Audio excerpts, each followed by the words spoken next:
Ja bym stary wziął jedno takie jedzenie.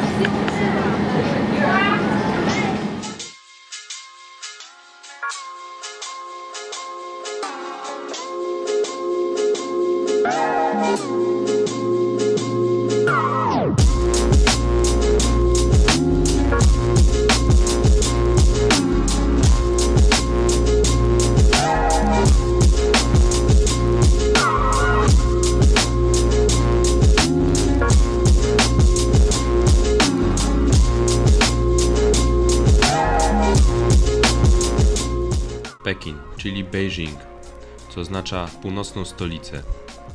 Ponad 20 milionów mieszkańców i jedno z największych miast na świecie. Gospodarz Igrzysk Olimpijskich w 2008 roku. Spędziliśmy tam 4 noce, odwiedzając najważniejsze atrakcje, Zakazane Miasto, Wielki Mur Chiński i wiele innych. Mieszkaliśmy u Ing, kolejnej osoby z couchsurfingu, naszej pierwszej w Chinach.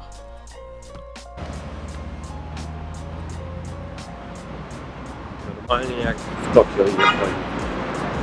Rowerki, w stacjach metra, żadne zapięte.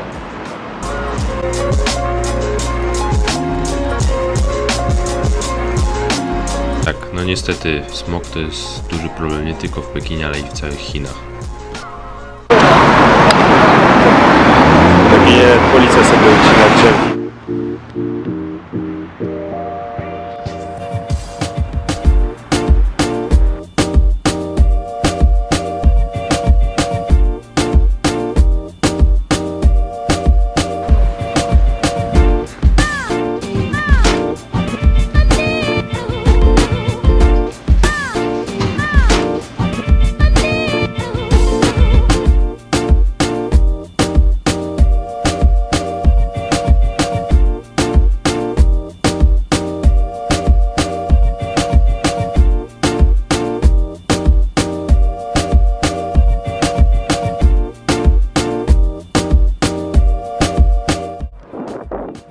Teraz po Tiananmen Square.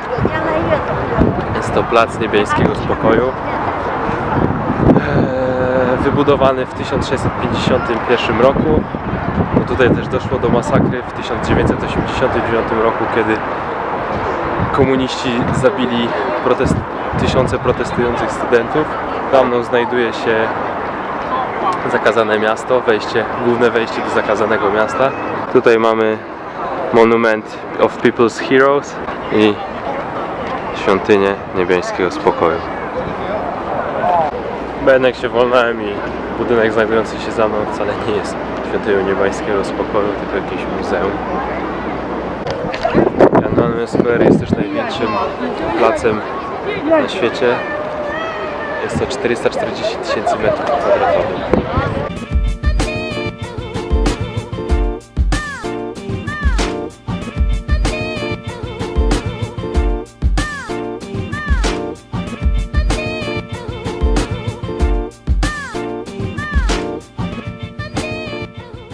Pewnie zastanawiacie się, skąd nazwa Zakazane Miasto. Wzięło się to stąd, że do roku 1912, kiedy została utworzona Republika Chin, wstępu do tego kompleksu pałacowego nie mieli zwykli śmiertelnicy. Była to siedziba dla 24 cesarzy z dynastii Ming i Xing. Kompleks pałacowy wybudowano w latach 1406-1420.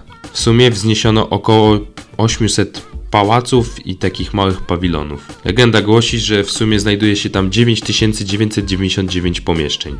Ostatni cesarz mieszkał tam do roku 1924. Był to cesarz Pui, choć był on zmuszony abdykować już w roku 1912 ze względu na powstanie republiki i wybranie prezydenta. Zachował jednak tytuł cesarski z dodatkiem honorowy. Kupiliśmy sobie śniadanko. Jak wyglądają kanapeczki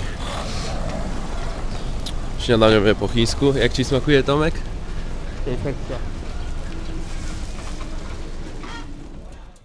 Na północ od Zakazanego Miasta znajduje się Park Hingshan, dawny ogród cesarski.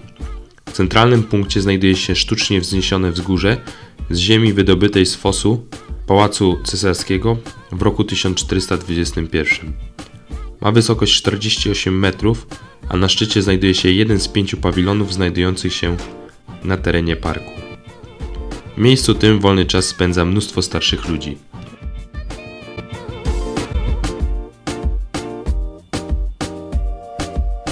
Odwiedziliśmy również rezydencję księcia Gonga. Jest to największa rezydencja w Pekinie i najlepiej zachowana. Wzniesiona około roku 1777 dla prominentnego urzędnika Herschena, który został jednak stracony za korupcję. W 1996 obiekt został udostępniony dla zwiedzających. Cały kompleks zajmuje 60 000 m2, z czego połowę sama rezydencja, zaś drugą połowę ogród.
Najdłuższy odcinek muru powstał w czasach dynastii Ming. Byli to najwięksi budowniczowie Wielkiego Muru Chińskiego.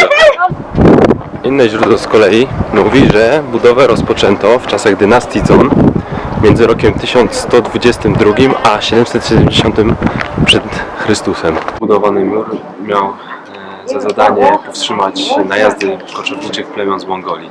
Niektóre odcinki były wzmacniane poczwórnymi liniami, więc w sumie nie wiadomo, jak później je liczyć, czy jako pojedynczy odcinek, czy mnożyć odległość razy 4. Początkowo przy budowie muru pracowało około 300 000 ludzi. Jednak było to dość mało, więc zatrudniono, można powiedzieć. Zmuszono do pracy również więźniów, przestępców oraz rekrutów. Tysiące ludzi umarło z wycieńczenia, z głodu, z różnych chorób i z powodu ciężkich warunków klimatycznych. W lecie jest tutaj plus 35 stopni, a w zimie potrafi być minus 20. W pewnej odległości od murów znajdują się masowe groby tych, którzy umarli przy budowie. Długość muru ocenia się na około 6,5 tysiąca km. W czasach świetności mówi się, że miał on długość nawet 8 000 km. A kiedy w ogóle rozpoczęto budowę?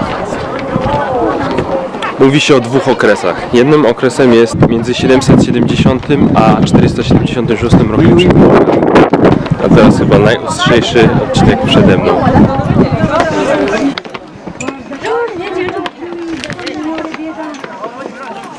Ale zabudowano wielki mur. Oczywiście w celach obronnych, ale też, żeby podkreślić wielkość panujących tu cesarzy.